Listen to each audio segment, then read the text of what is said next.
Market पिंडी सदर के इलाके में थी और सदर का इलाका वहाँ से 1-1.5 फरलांग के फासले पर था। दिन का वक्त था, बाजारों में खूब चहल पहल थी।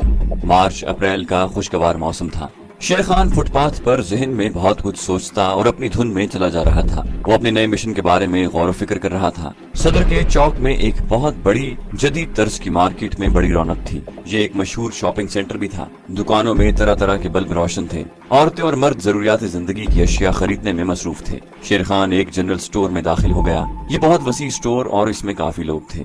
इनमें खवातीन भी थीं और मर्द भी थे। शेर खान को मालूम था कि टूथपेस्ट कहाँ से मिलेगी। वो उस काउंटर पर आ गया और अपनी ब्रांड का टूथपेस्ट तलब किया। काउंटर पर मौजूद लड़के ने शीशे के शोकेस में से टूथपेस्ट निकाल कर शेर खान को दिया। टूथपेस्ट लेकर शेर खान साथ वाले काउंटर पर आ गया, जहाँ अंग्रेजी और उर्दू की किताबें और रिसाले वगैरह फरोख्त होते थे। अंग्रेजी का एक रिसाला उठाकर उसकी वर्कगर्दानी करने लगा। वर्कगर्दानी करते हुए अचानक उसकी नजर कुछ फासले पर पड़ गई, जहाँ दवाइयों का काउंटर था। उसने एक बुर्का पोश औरत को काउंटर की तरफ जाते देखा, जिसके साथ शरई दाढ़ी वाला एक सफेद पोश आदमी भी था। औरत स्याह बुर्का ओढ़े हुए थी और नकाब की वजह से चेहरा ढका हुआ था। शेर खान को जिस चीज ने औरत की तरफ मुतवज्जे दिलाई वो उसकी चाल थी। उसे ये चाल कुछ जानी पहचानी लग रही थी। अचानक उसे याद आ गया कि हशमत बीबी नाम की धोखेबाज भारतीय जासूस औरत इसी तरह चला करती थी। औरत दवाइयों के काउंटर पर अपने आदमी के साथ खड़ी कुछ दवाइयाँ खरीद रही थी। शेर खान ने जल्दी से रिसाला वहीं रखा और पहला काम ये किया कि वहाँ ड्यूटी पर खड़े पुलिस के सिपाही की तरफ बढ़ा,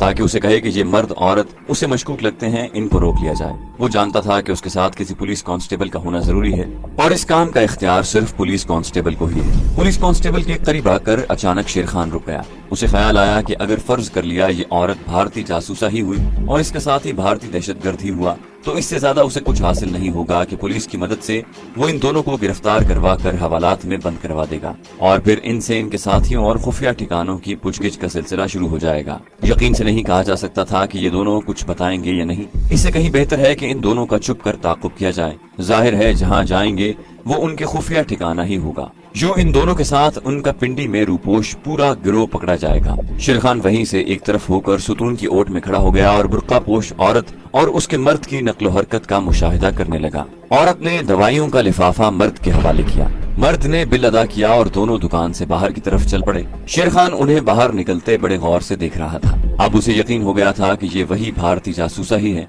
बिल्कुल हशमत बीबी वाली चाल ढाल थी। इसी तरह कदम उठा रही थी। शेर खान ने उन दोनों का ताकुब शुरू कर दिया। शॉपिंग सेंटर के बाहर एक टैक्सी खड़ी थी। दोनों उसमें बैठ गए और टैक्सी सड़क पर आ गई। सबसे पहले तो शेर खान ने टैक्सी का नंबर देख लिया और उसे दिमाग में याद कर लिया। उसके बाद किसी खाली टैक्सी की तलाश में तेज तेज कदम उठाता बाहर सड़क पर आ गया। बाहर 3-4 टैक्सियां खड़ी थी।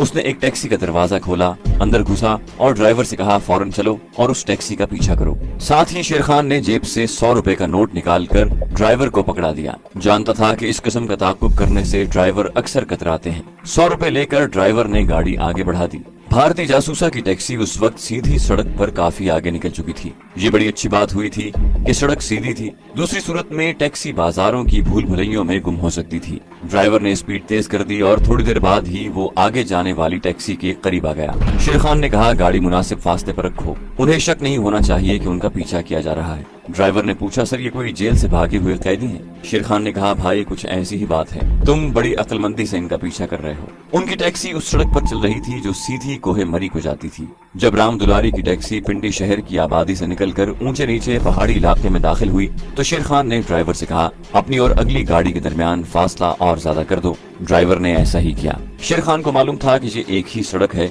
जो नीम पहाड़ी इलाके में से गुजर रही है। भारतीय जासूसा की गाड़ी किसी दूसरी सड़क की जानिब नहीं मुड़ेगी। वो सिर्फ इतना चाहता था कि टैक्सी दूर से नजर आती रहे। करीब होने से भारतीय जासूसा और उसके साथी को शक पड़ सकता था कि उनका ताकुब किया जा रहा है और वो अपने खुफिया ठिकाने पर जाने की बजाय किसी और तरफ निकल सकते थे। सामने वाले आईने में से अगर राम दुलारी के साथी ने दूर अपने पीछे आने वाली टैक्सी को देख भी लिया होगा तो वो यही समझ सकता था कि कोई फैमिली कोहे मरी की सैर को जा रही है। 1-2 गाड़ियां सामने से आकर और 2 गाड़ियां पीछे से आकर निकल गईं। मरी रोड पर ट्रैफिक सारा दिन जारी रहती थी। दोनों गाड़ियां एक दूसरे के आगे पीछे मरी रोड पर चलती जा रही थी। अब पहाड़ी घाटियां शुरू हो गई थी। दोनों टैक्सियां बयाबान इलाके से गुजर रही थी। बार बार पहाड़ी मोड़ आ रहे थे। मोड़ मुड़ते हुए भारतीय जासूसा की टैक्सी शेर खान की नजरों से ओझल हो जाती। उनकी गाड़ी मोड़ काटती तो वो टैक्सी दोबारा नजर आना शुरू हो जाती। शेर खान ने देखा कि अगली टैक्सी की रफ्तार हल्की हो गई है। उसने अपनी टैक्सी के ड्राइवर से कहा, स्पीड कम कर दो। भारतीय जासूसा की टैक्सी सड़क के किनारे एक तरफ होकर खड़ी हो गई। बुर्कापोश भारतीय जासूसा अपने आदमी के साथ टैक्सी से बाहर निकली। मर्द ने टैक्सी वाले को पैसे दिए और टैक्सी आगे रवाना हो गई। बुर्कापोश औरत और मर्द सड़क से नीचे उतर गए और शेर खान की निगाहों से ओझल हो गए। उसने ड्राइवर से कहा, जल्दी से गाड़ी आगे ले जाकर खड़ी कर दो, वहाँ जहाँ टैक्सी खड़ी हुई थी। शेर खान ने जेब से मजीद 50 रुपए निकाल कर ड्राइवर को दिए और कहा, अब तुम जा सकते हो। ड्राइवर ने वहीं से टैक्सी वापस मोड़ी। शेर खान ने देखा कि वहाँ सड़क के किनारे एक ऊंचे टीले पर छोटा सा कब्रिस्तान था। उसके पहलू से एक पगडंडी नीचे ढलान में उतरती थी। शेर खान पगडंडी पर आगे नीचे उतरने लगा। 10-15 कदम चलने के बाद मोड़ मुड़ा तो उसे कुछ फासले पर वही बुर्कापोश भारतीय जासूसा अपने आदमी के साथ जाती नजर आई। उसने नकाब उठा रखा था और आदमी से बातें कर रही थी और आदमी को आगे आगे चल रही थी। वहाँ जंगली झाड़ियाँ बहुत उगी हुई थी, ऊंची ऊंची झाड़ियाँ भी थी।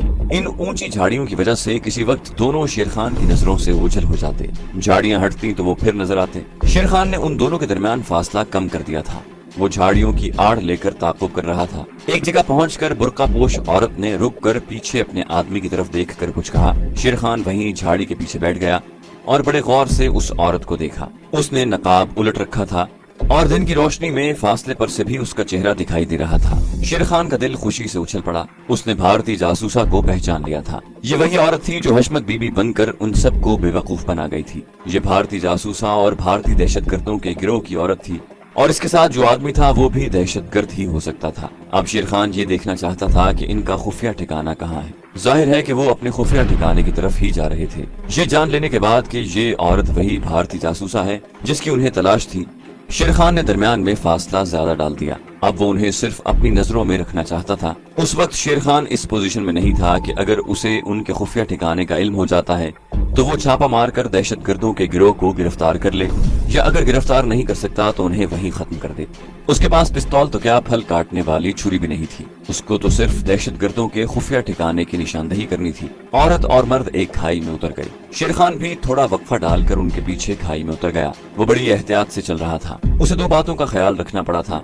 एक तो ये कि उसके चलने से पत्थरों पर आवाज पैदा न हो और दूसरे वो उन्हें नजर न आ जाए। उस वक्त एक तरह से शेर खान दुश्मन के इलाके में दाखिल हो चुका था। वो निहत्था था। इस औरत के पास नहीं तो उसके साथ जो दहशतगर्द था उसने जरूर कोई न कोई असलहा लिबास के अंदर छुपा लिया होगा। ये लोग बगैर असलहे के अपनी कमीनगाहों से नहीं निकला करते। दूसरे इन लोगों की खुफिया कमीनगाह यानी ठिकाना वहीं कहीं करीब ही लगता था और इस खुफिया ठिकाने में दूसरे दहशतगर्द भी जरूर मौजूद होंगे और इनके पास असलहा भारी मिकदार और तादाद में मौजूद होगा। शेर खान का पता चल जाने की सूरत में न सिर्फ ये उसकी जान को खतरा था बल्कि उसका शिकार भी हाथ से निकल जाना था। लेकिन उसे हर हालत में अपनी जान की बाजी लगाकर भी इन भारतीय दहशतगर्दों के खुफिया ठिकाने का सुराग लगाना था, जो कि उसकी इत्तला के मुताबिक इन भारतीय दहशतगर्दों का हेडक्वार्टर भी था। शेर खान ने दोनों दहशतगर्दों को अपनी नजरों से ओझल नहीं होने दिया था। खाई कई जगहों से घूम गई थी। शेर खान कहीं रुककर कहीं झाड़ियों की ओट में छुपकर उनका ताक़ुब जारी रखे हुए था। एक जगह पहुंचकर खाई के आगे दीवार आ गई जिस पर बेशुमार झाड़ झनकार और घास उगा हुआ था और जंगली बेलें भी लटक रही थी। सारी दीवार इन जंगली बेलों ने ढांप रखी थी। शेर खान एक जगह छुपा इन दोनों को देख रहा था। मर्द दहशतगर्द ने एक जगह से जंगली बेलों को हटाया और दोनों उसके अंदर चले गए। जंगली बेलें फिर अपनी जगह पर आ गईं। शेर खान झाड़ी की ओट में छुपकर बैठा दीवार को देख रहा था। जब उसे बैठे 5-7 मिनट गुजर गए और कोई बाहर न निकला तो वो समझ गया कि दहशतगर्दों का खुफिया ठिकाना यही है। वो चुपके से उठा और दबे पांव खाई के पत्थरों और रोड़ों पर वापस चल पड़ा। खाई के बाहर आकर वो सोचने लगा कि उसे क्या करना चाहिए। अगर उस वक्त उसके साथ कमांडो फोर्स होती तो वो दहशतगर्दों के पूरे गैंग को पकड़ लेता, लेकिन वो अकेला था और निहत्था। कुछ देर सोचने के बाद वो घाटी की चढ़ाई चढ़ने लगा। वो जल्दी जल्दी चढ़ाई चढ़ रहा था। उस वक्त उसे मोबाइल फोन की शदीद कमी महसूस हुई। पता नहीं किस वजह से उन्हें शहर के इर्द गिर्द कम से कम 20 किलोमीटर के रकबे में मोबाइल इस्तेमाल करने की इजाजत नहीं थी, शायद इस ख्याल से कि उनके सिग्नल दुश्मन न सुन ले। वो कब्रिस्तान के पास सड़क पर आकर खड़ा हो गया। उसके सामने से 2 लारियां ऊपर कोहेमरी की तरफ गुजर गईं। कोहेमरी से यहाँ तक लारी, बस या टैक्सी या कोई प्राइवेट कार नहीं आई थी, लेकिन उसे ज्यादा देर इंतजार न करना पड़ा। दूर से उसे एक कार आती दिखाई दी। शेर खान ने सड़क के दरमियान खड़े होकर कार को हाथ दिया कार सड़क के एक तरफ होकर रुक गई। एक नौजवान लड़का कार ड्राइव कर रहा था। उसने बड़ी खुश इखलाकी का मुजाहरा करते हुए पूछा, अंकल आपको इस्लामाबाद जाना है तो बैठ जाएं।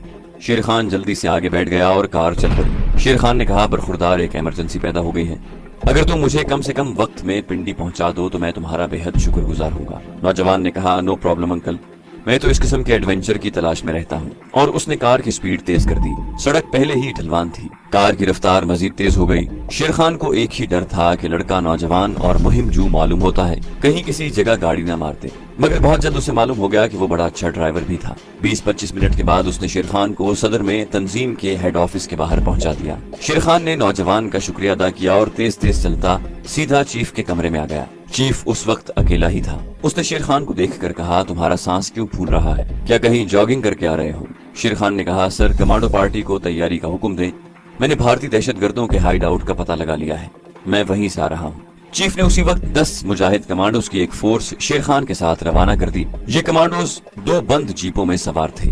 अगली जीप में शेर खान ड्राइवर के साथ बैठा था। वो जितनी जल्दी निकल सकते थे शहर की ट्रैफिक में से निकलकर मरी रोड पर आ गए और उन्होंने गाड़ियों की स्पीड बढ़ा दी। शेर खान को यही एक फिक्र थी कि कहीं इस दौरान दहशतगर्द किसी वजह से अपने खुफिया ठिकाने से निकल न गए हों। तेज रफ्तारी से गाड़ी चलाने के बावजूद उन्हें पुराने कब्रिस्तान तक पहुंचने में 35-40 मिनट लग गए। शेर खान ने दोनों गाड़ियों को कब्रिस्तान की दीवार की ओट में खड़ा कर दिया और जवानों को लेकर घाटी के ढलान में उतरने लगा।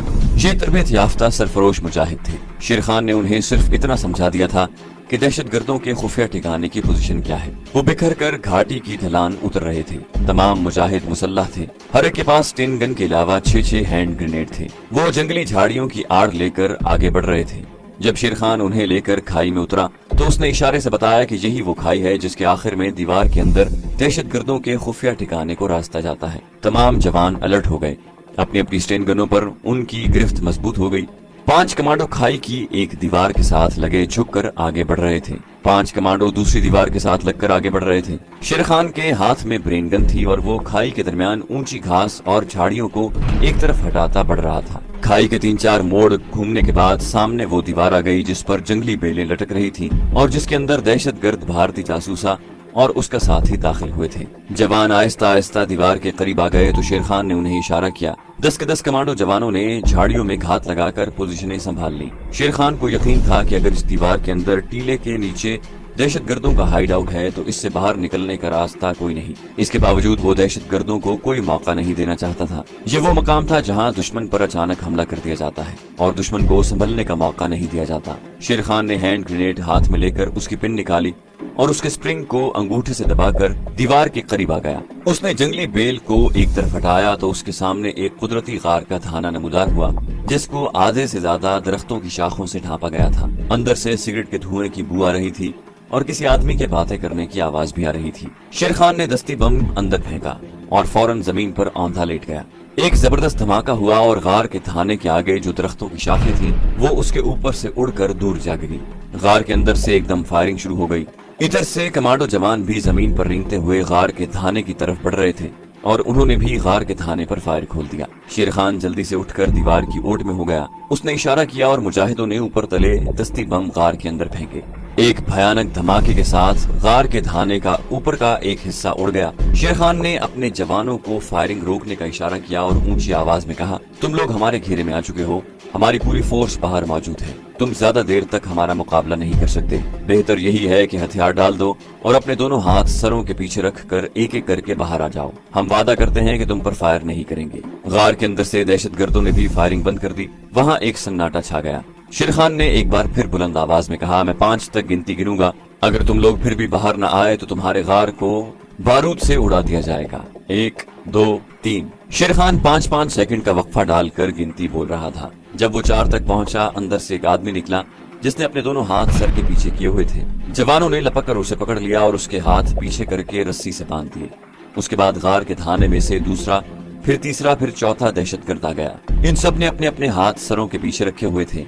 इनमें वो दाढ़ी वाला दहशतगर्द भी था जो कि शेर खान ने पिंडी सदर के शॉपिंग सेंटर में बुरका पोश भारतीय जासूसा के साथ देखा था और जिनका पीछा करता वो उनके खुफिया ठिकाने पर आ गया था। इन सबको अपने जवानों ने काबू कर लिया। जब उसके बाद कोई दहशतगर्द बाहर न आया तो शेर खान ने दाढ़ी वाले भारतीय दहशतगर्द से पूछा, अंदर और कौन है? दहशतगर्द रामू बोला, अंदर और कोई नहीं, हम 4 ही अंदर थे। शेर खान ने उसकी आंखों में आंखें डालकर पूछा, तुम्हारे साथ जो औरत थी वो कहाँ है? दहशतगर्द रामू ने शेर खान को गहरी निगाह से देखा।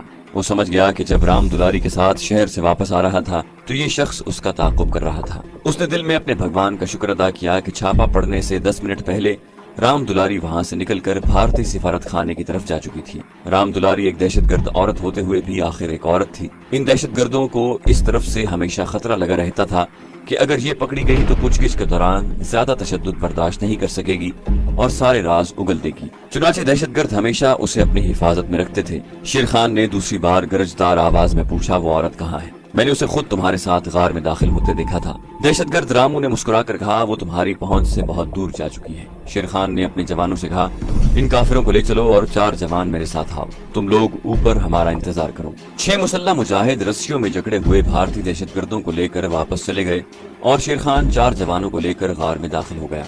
गार के अंदर एक कुदरती कुशादा कमरा सा बना हुआ था। वहाँ जितना असलहा, हथियार और मैगजीन थे वो उन्होंने उठा लिया और गार से निकलकर ऊपर अपनी गाड़ियों की तरफ चल पड़े। शेर खान को अफसोस हो रहा था कि भारतीय दहशतगर्द जासूसा उसके हाथ से एक बार फिर निकल गई है। राम दुलारी दहशतगर्दों के खुफिया अड्डे पर रामू के साथ आने के कुछ देर बाद क्यों निकल गई थी? इसकी एक ही वजह थी कि अभी इसकी किस्मत में कमांडोज के हाथों गिरफ्तार होना नहीं लिखा था। जाने क्यों दहशतगर्द रामू को ख्याल आ गया कि राम दुलारी का इस वक्त खुफिया कमीन गाह में रहना ठीक है। उसने उसे कहा कि वो वापस भारतीय सिफारत खाने चली जाए। राम दुलारी वापस नहीं जाना चाहती थी, लेकिन रामू ने उसे मजबूर करके वापस भेज दिया और वो बुर्का ओढ़कर खुफिया अड्डे से निकल गई। उस वक्त बाहर मैदान साफ था, उसका पीछा करने वाला कोई नहीं था। वो टैक्सी लेकर भारतीय सिफारत खाने आ गई। प्रेस अटैची उसे देखकर बोला, तुम क्यों आ गई हो? राम दुलारी ने कहा, मुझे रामू ने वापस भेज दिया है। प्रेस अटैची ने कहा, ठीक है, तुम ऊपर वाले कमरे में जाओ और सिफारत खाने की इमारत से बाहर मत निकलना। उसके 1-1.5 घंटे के बाद भारतीय सिफारत खाने को इत्तला मिल गई कि पुलिस छापा मारकर अपने साथियों को पकड़ कर ले गई है। जब राम दुलारी को इस खबर का पता चला तो वो हैरत ज़दा सी हो गई। अगर रामू से ऐन वक्त पर वहां से चले जाने को न कहता तो वो भी इस वक्त पिंडी के किसी पुलिस स्टेशन के हवालात में बंद होती। इन दहशतगर्दों का पकड़े जाना भारतीय हुकूमत के लिए बहुत बड़ा सदमा था। नई दिल्ली ने इसी वक्त अपने सिफारत खाने को पैगाम भेज दिया कि कुछ देर के लिए तकरीबी कार्रवाइयां बंद कर दी जाएं और राम दुलारी को वापस नई दिल्ली भेज दिया जाए। उसी रात राम दुलारी को सिफारत खाने की एक गाड़ी में पेशावर रवाना कर दिया गया। वीजा लगा भारतीय पासपोर्ट उसके पास था। पेशावर से उसे PIA के तैयारे के जरिए कराची पहुंचाया गया, जहां से अरब अमारात की परवाज में राम दुलारी दुबई चली गई। दुबई से उसने ब्रिटिश एयरवेज की फ्लाइट पकड़ी और नई दिल्ली पहुंच गई।